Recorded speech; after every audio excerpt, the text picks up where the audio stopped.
Mateus capítulo 14, do versículo 14 aos 22, e os que encontraram, digam amém. Diz assim a palavra de Deus: Saindo Jesus, viu uma grande multidão e, possuído de grande compaixão para com ela, curou seus enfermos. Chegada a tarde, os seus discípulos aproximaram dele, dizendo: O lugar é deserto e a hora já avançada. Despede a multidão para que vão pelas aldeias e comprem comida para si. Jesus, porém, lhe disse: Não é preciso que se retire, dai-lhe vós de comer. Então eles lhe disseram: Não temos aqui senão 5 pães e 2 peixes. E disse-lhe ele: Trazei-nos. E tendo mandado que a multidão se assentasse sobre a relva, tomou os 5 pães e os 2 peixes, e erguendo os olhos ao céu, os abençoou. E depois, tendo partido os pães, deu aos seus discípulos, e os discípulos à multidão. E todos comeram e se saciaram, e levaram dos pedaços que sobraram 12 cestos cheios. E os que comeram foram cerca de 5.000 homens, além de mulheres e crianças. E logo em seguida ordenou Jesus que os seus discípulos entrassem no barco e fosse adiante para o outro lado, enquanto ele despedia a multidão. Que o Senhor nos abençoe com a sua palavra nessa manhã. Construindo o futuro, planejando com o Espírito Santo. Eu creio que nós, brasileiros, precisamos melhorar muito nessa questão de administração. Muitas vezes as famílias vivem, os casais casam, os jovens estudam, mas não têm uma visão de foco, aonde querem chegar, como devem percorrer esse caminho e quais são os resultados que eles precisam ter em mente, para que haja um balanço de saber se estão na rota certa ou se estão na rota errada. Muitas vezes nós vivemos e sobrevivemos sem nenhum planejamento. E eu quero dizer aos irmãos que planejamento ele é necessário, inclusive para o seu ano. Deus planejou todo o universo.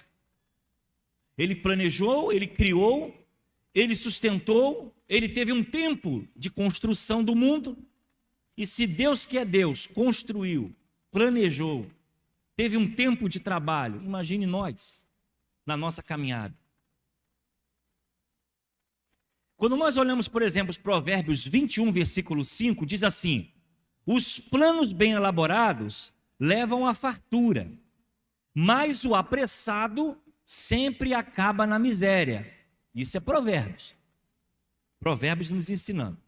Em Lucas capítulo 14, ainda no versículo 28 e 30, escute o texto.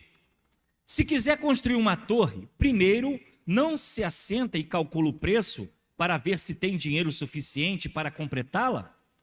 Pois se lançar os alicerces e não for capaz de terminá-la, todos os que virem rirão dele, dizendo: Este homem começou a construir e não foi capaz de terminar.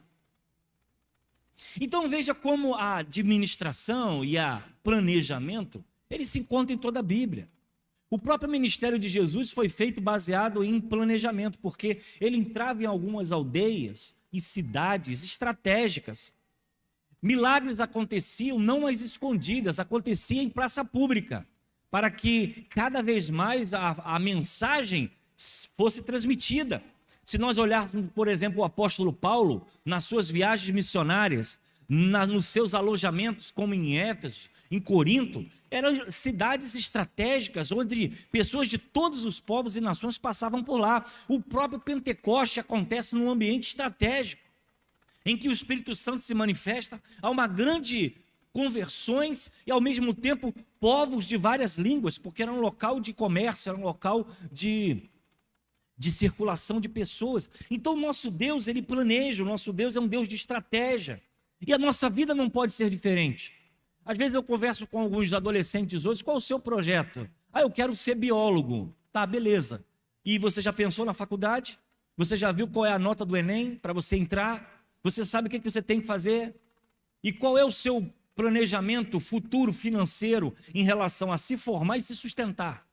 Ou você quer ter um diploma para só botar na parede? E muitos não sabem responder, não tem um planejamento de 3, 4, 5 anos. Então nós temos que aprender aqui na Segunda do Gramacho. Eu quero que você, como família, pense sobre isso. Nós, como igreja, temos que pensar 1 ano, mas nós já estamos planejando daqui a 3 anos o que vai acontecer e onde pretendemos estar. Deus nos dá essa capacidade de planejar o nosso caminhar. Então eu quero conversar com você alguns conceitos de planejar. Criar um plano para otimizar o alcance do seu sonho. Preparar um plano, organizar um projeto, levantar os seus recursos e sua equipe. Nós temos, por exemplo, José. José foi um grande administrador. Ele, de uma forma planejada e estratégica, ele cuidou de uma nação e evitou a fome. Quem conhece a história de José sabe que ele foi um grande administrador, legislador do Egito, um administrador que cuidou num tempo de fome e de escassez. Então, se nós aprendemos que Deus é assim, Jesus agiu de forma estratégica e planejada, Paulo fez dessa forma, e grandes homens da Bíblia fizeram, nós precisamos aprender. Mas eu quero dizer uma coisa, você precisa planejar com o Espírito Santo. Você não pode planejar apenas de um livro de administração ou de um pensamento apenas humano e matemático. Você precisa buscar a Deus para entender qual é o futuro da sua família, aonde você pretende chegar e o que você quer fazer da sua vida.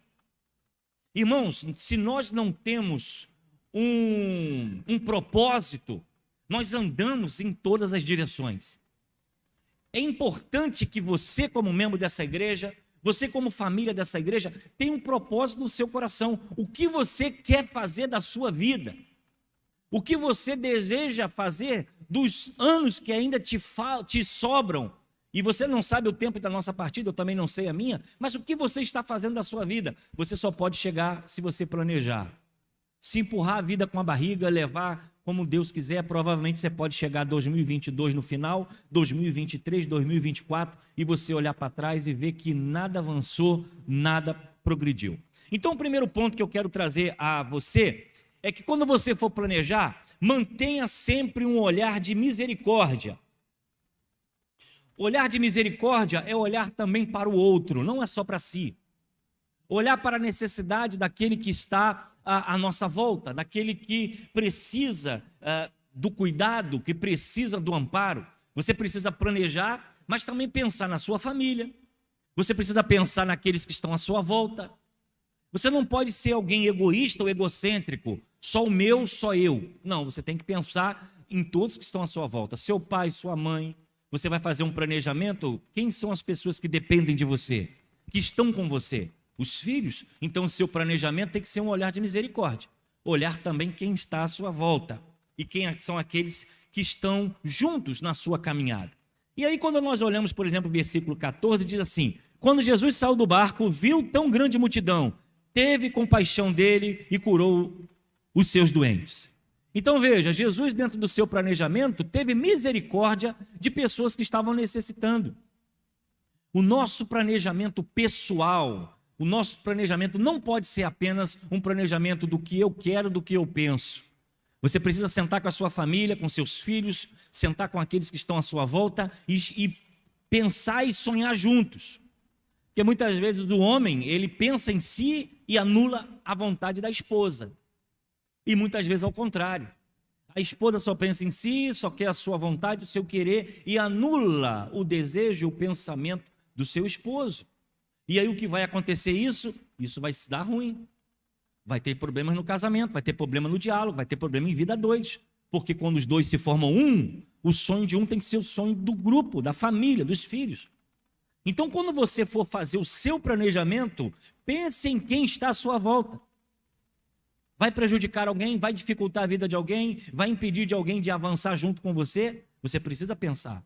Então, o primeiro ponto é olhar o que está acontecendo à sua volta. Jesus olhou e viu a multidão e teve misericórdia ou compaixão dela. Então, quando você for sentar para planejar, não pense só em si. Quem são as pessoas que estão com você no barco? Quem são as pessoas que estão caminhando contigo, que dependem de você, ou quem sabe, de certa forma, estão ao seu lado? Não adianta planejar para si, precisa planejar também para todos. Segundo, você precisa ter um olhar além da realidade emergencial. Olhar de forma além da emergencial é quando nós olhamos a dificuldade. Olha o que diz o texto. Versículo 15. Ao cair da tarde, os discípulos aproximaram dele e disse: este lugar é deserto. Já está ficando tarde. Manda embora a multidão para que possam ir a povoados comprar comida. Veja que os discípulos olharam a dificuldade. Deserto, né? E deveriam comprar comida, porque estava ficando tarde. Quando nós vamos fazer o nosso planejamento pessoal, anual, diário, irmãos, você não pode olhar a dificuldade. Se você olhar a dificuldade, você não vai conseguir planejar, porque vai ser impedido de pensar de forma estratégica, de forma adequada, de forma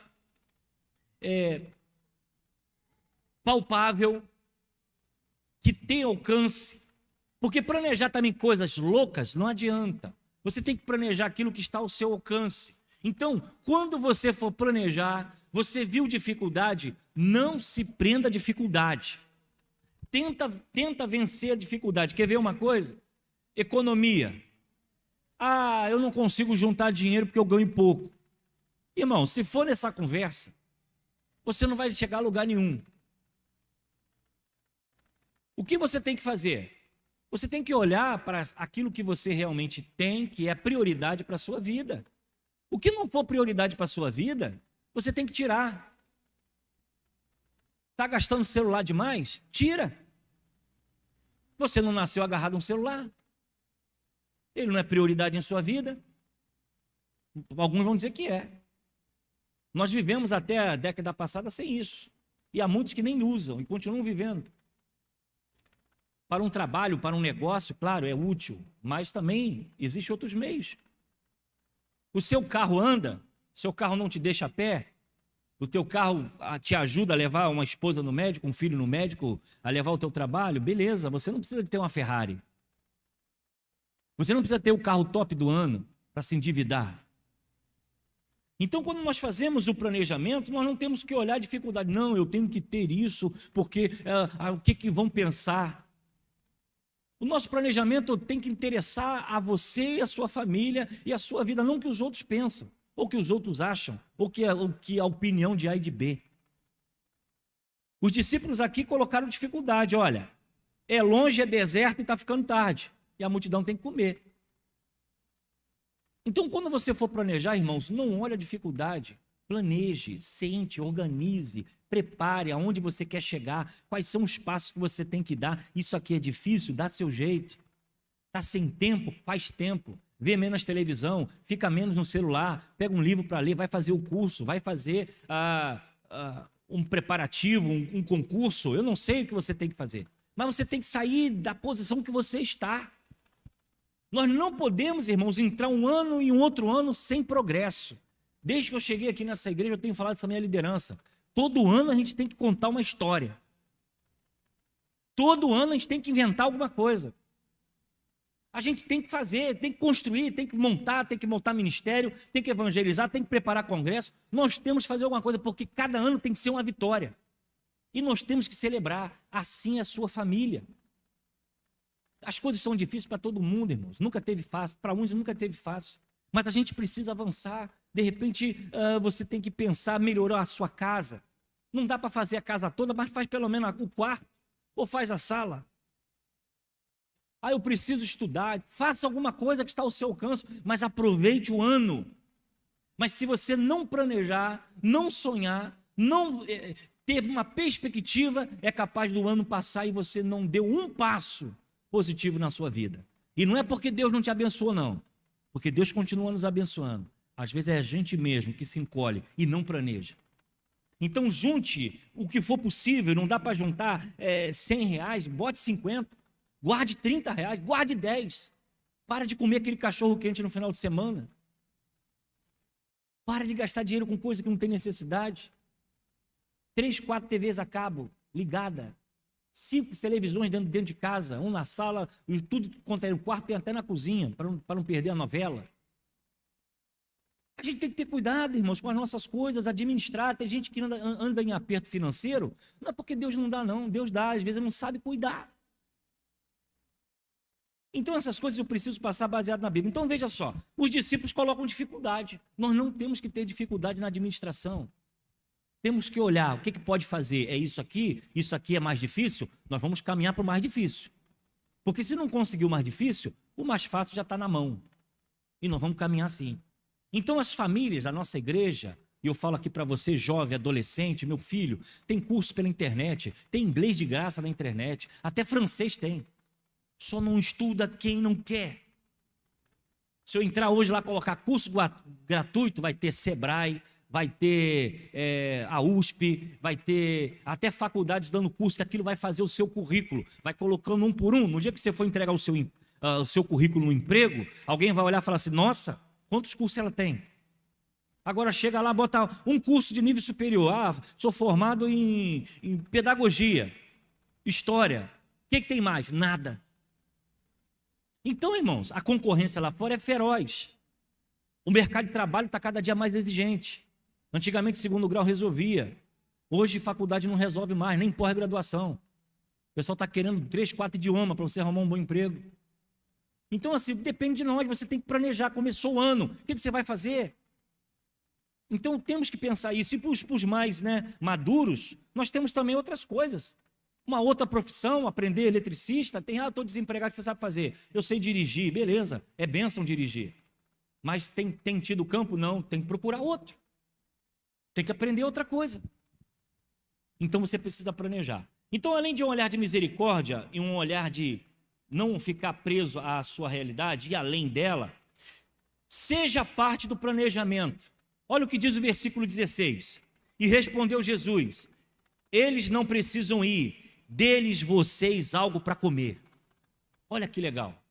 Os discípulos estavam dizendo o seguinte, Senhor, libera essa turma aí, porque está tarde, não tem o que comer, eles precisam ir embora. E Jesus diz para eles assim, não, mandar embora não, é vocês que vão resolver isso. Quem era a solução do problema? Os discípulos. Eles estavam querendo se livrar do problema. Manda embora porque está tarde e eles estão com fome. Jesus disse, não, vocês vão ter que dar de comer. Então, a terceira característica é que você tem que fazer parte do seu planejamento. Não pode ser um planejamento, que às vezes acontece dentro de casa. Meus filhos, junto o filho, a mulher, a partir de agora você vai fazer menos cabelo. Está fazendo todo final de semana um cabelo? Irmãs, não ficam bravas não, estou dando só um exemplo, tá? Eu nem estou dando dica para homem fazer isso não, eu estou só citando. Você está fazendo 5 cabelos por mês? Faz um só, faz 2, dá teu jeito, aprende a mexer com a como é que é o nome do negócio? A escova. Aí chega para os filhos, menos televisão, menos videogame, menos sei o quê. Aí faz o planejamento para todo mundo. Aí para ele não. É a melhor camisa, é a melhor camisa da loja, é a festinha com os amigos, é dar uma voltinha de carro. Quer dizer, para a família é aperto. Para ele não, ou para ela. Então eu posso inverter aqui no caso das mulheres. Você tem que fazer parte do planejamento. Você tem que se incluir no planejamento. Você não pode ser rigoroso de um lado e não do outro. Se um tem que abrir mão, você também tem que abrir a sua mão. Porque tem muita gente que toca a vida assim, no final do mês resolve. E o que tem de gente aí, eu vou dizer assim porque a gente acaba conhecendo muita gente. Bem de situação, bem de vida, ganha um salário que muitos não ganham, mas não consegue viver. É no cheque especial todo mês. Todo mês paga juro para banco. O dinheiro entra, cobra o cheque especial, no outro mês é para gastar o cheque especial. E você olha assim, como pode isso? Tem emprego, tem salário, tem saúde, tem um salário bom, mas não consegue planejar e administrar suas finanças. Irmãos, Deus nos dá sabedoria para tudo. Agora tem que haver vontade nossa. Tem que haver vontade nossa. Então você tem que fazer parte do planejamento. Os discípulos queriam não, manda embora. Não, vocês vão fazer parte da solução. Vocês também têm que estar dentro do problema. Então, se a família reúne, você tem tem o seu objetivo, você tem que pensar também, não é só um lado ou o outro não, todos. Se um não pode, outro não pode. Porque às vezes eu encontro por aí alguém buscando aconselhamento falando sobre isso. Quando é pesado num lado só da balança e para o outro não é.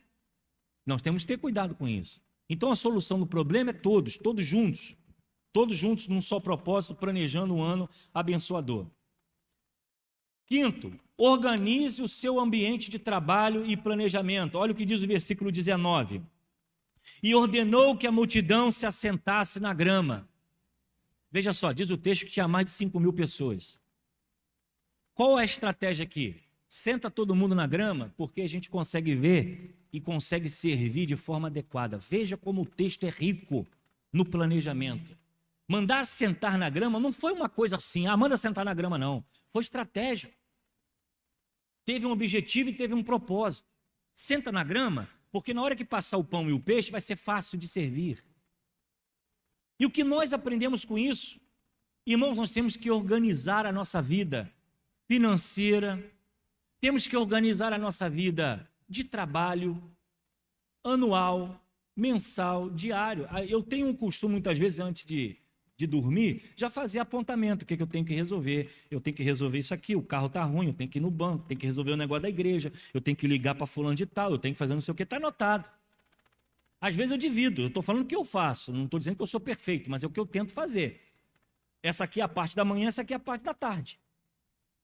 Aí no finalzinho do dia eu tenho uma horinha lá que é para descansar, agora é hora de jogar meu videogame. Eu também gosto, também sou gente, tá bom, mano? Pastor também é gente. Eu tenho um videogame em casa que é um negócio, olha, aquilo ali tira teu estresse. Tem uma horinha lá para poder sentar, tomar um café e brincar um pouquinho, arejar a cabeça para sair de novo. Mas se você não planeja, sabe o que acontece? O dia passa, o dia vai, você olha para trás e eu não consegui fazer nada. Você não planejou?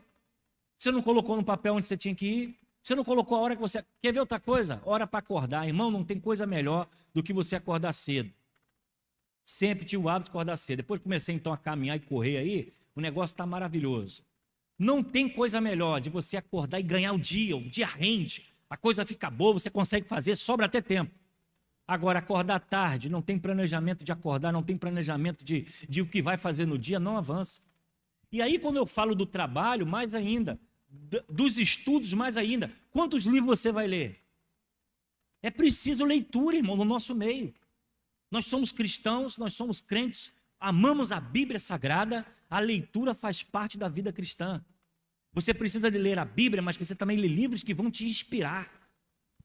Eu fico triste às vezes quando eu vejo, irmãos, você leu quantos livros? Você não li nenhum. Mas como assim?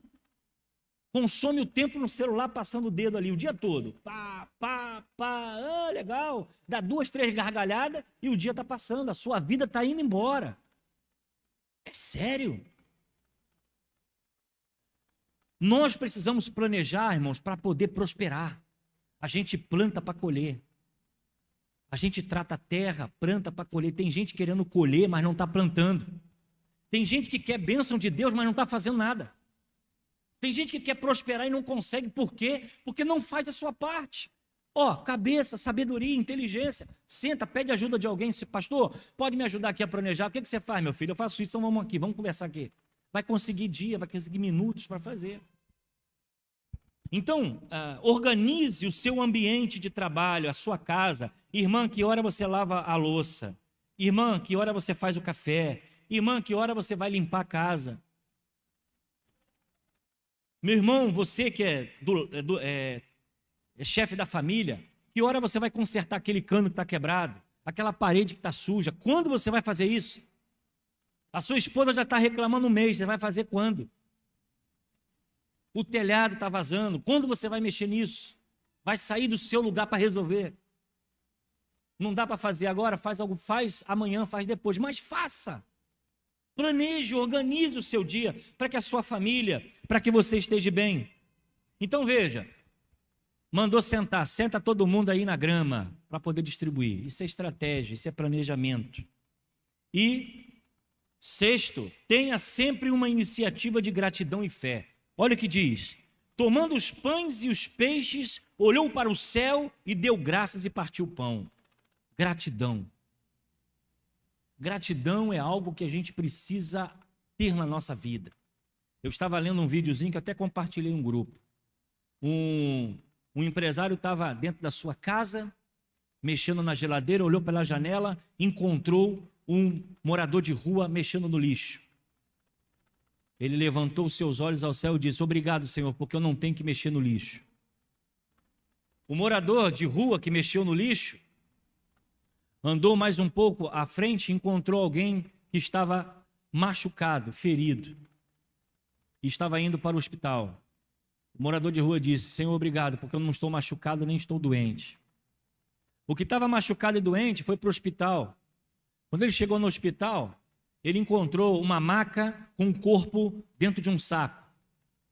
E ele disse: Senhor, obrigado, eu estou machucado, eu estou doente, mas eu não morri. E o que estava morto não fez nada, porque quem morreu não agradece. Só não agradece quem está morto espiritualmente e morto fisicamente. Nós precisamos ter um sentimento de gratidão. Murmuração não pode existir na vida do cristão. Se está difícil, irmão, corre atrás. Peça a Deus para abrir a porta. Procura mais um emprego, 2, 3, 4. Faça acontecer, mas não murmure, porque Deus tem sido fiel conosco até aqui. As lutas têm sido grandes para todos nós. Perdemos gente que nós amamos. A situação está difícil, econômica para todo mundo. Mas a gratidão tem que estar no nosso coração, porque tem gente pior que você. Tem gente que não tem a saúde que você tem, não tem a casa que você tem, não tem o emprego que você tem e nem o salário que você ganha. Mas muitas vezes nós murmuramos e reclamamos daquilo que Deus tem nos dado. Claro que você pode buscar mais, querer mais. Peça e faça acontecer, mas tenha um coração grato. E precisamos agir dessa forma, gratidão e fé. E aí entra aqui a questão também de nós reconhecermos Deus em nossa vida. Deus é o nosso supridor, é aquele que nos sustenta. E muitas vezes nós somos infiéis nos nossos dízimos e nas ofertas. E não é o pastor que está inventando isso aqui não, isso aqui está na Bíblia. Nós vemos pessoas que não conseguem prosperar pela sua infidelidade. Tem condições, tem um emprego que Deus dá, não falta o pão, que Deus ainda é misericordioso. Mas as pessoas não conseguem olhar para o outro, porque a igreja faz seu trabalho social. A igreja tem as suas obrigações legais e trabalhistas e também de estar com esse ambiente maravilhoso para você, curtindo aqui um ar-condicionado. Mas isso aqui é mantido por alguns irmãos que dão o seu sangue, que dão a sua fé e fazem acontecer. Agora nós precisamos ter um coração grato. Eu ensinei meus filhos desde pequeno. Porque minha mãe me ensinou assim. Minha mãe botava uma moeda na minha mão assim, ó. Fechava e falava assim: vai lá na frente. Eu era tímido, né? Não. Vai lá agora. E colocava a moeda aqui, botava na mão, me fazia sair do lugar para me entregar minha moeda. Sabe o que foi isso? Educação e ensino. De ser fiel a Deus. Ganhava um dinheirinho para merenda, para comprar Mirabel e tomar crush. Crush era gostoso demais, né? A geração não sabe o que era o crush. Coisa boa. Na cantina da escola. A casa veio na memória agora, né? Rapaz, ela falava: ganhou a merendinha. Ganhou? Tira o de Deus. Pô, mãe, é pouco. Tira o de Deus. É 50 centavos? Tira o de Deus. E foi assim que minha mãe, meu pai, me lapidou para chegar onde eu estou hoje. Temendo a Deus em tudo. Hoje meus filhos eu faço a mesma coisa, são maior de idade, já são maior de idade. O que eu tinha que fazer eu já fiz, agora é com eles. Ensinar Deus em primeiro lugar. Às vezes a coisa aperta aqui e ali, Deus em primeiro lugar. Então, nós precisamos ter esse sentimento de gratidão. O dízimo não é peso, também ninguém é obrigado. Faça porque quer, mas às vezes a gente tem que ficar fazendo esse discurso de uma coisa básica da vida cristã. Colocar Deus em primeiro lugar. Não estamos aqui dizendo que, fazendo fábulas, contando aqui história para poder constranger o seu coração. A Igreja Batista não faz isso e eu nunca vou fazer. Mas a educação cristã e a base da nossa fé é colocar Deus em primeiro lugar, no nosso tempo, na nossa vida e com os nossos recursos. E isso é sem questionamento.